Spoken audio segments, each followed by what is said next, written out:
የአሜሪካ መንግስት ሁሉንም የጥገኝነት ጥያቄዎች ማገዱ ተነገረ። የአሜሪካ ዜግነትና ስደተኝነት አገልግሎት ዳይሬክተር ጆሴፍ ኤልዶው ሁሉም ጥገኝነት ጥያቄዎች ላይ ተገቢው ምርመራ እስከሚጠናቀቅ እገዳ ተጥሏል ሲሉ አስታውቀዋል። ትራምፕ የሶስተኛው ዓለም ሀገራት ስደተኞች ወደ አሜሪካ እንዳይገቡ ዘላቂ እገዳ ለመጣል መወሰናቸውን ተከትሎ ነው የአሁኑ ውሳኔ የተላለፈው።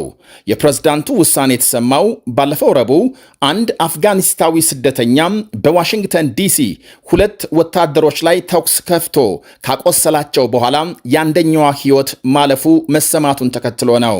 መጀመሪያ ላይ የአሜሪካ መንግስት ከአፍጋኒስታን የሚቀርቡ የጥገኝነት ጥያቄዎችን መቀበል እንዳቆመ ካስታወቀ በኋላ መለሰናም የሀገር ውስጥ ደህንነት መስሪያ ቤት ከየትኛውም ሀገር የስደተኞችን ጥያቄ እንዳይቀበል ትዕዛዝ ተላልፎለታል።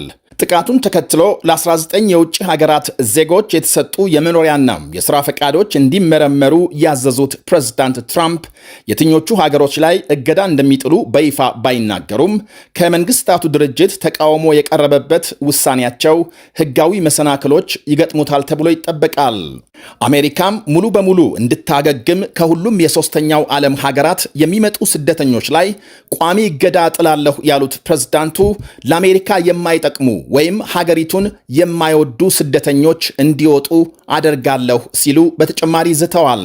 ትራምፕ የሶስተኛው ዓለም ሀገራት የትኞቹ እንደሆኑ በይፋ ባይገልጹም ከዚህ ቀደም ታዳጊ ሀገራትን በዚህ ስም መጥራታቸው ይታወሳል። በ2025 መባቻም አፍጋኒስታንን ጨምሮ በ11 የአፍሪካና የእስያ ሀገራት ላይ የጉዞ እገዳም ጥለዋል ፕሬዝዳንቱ።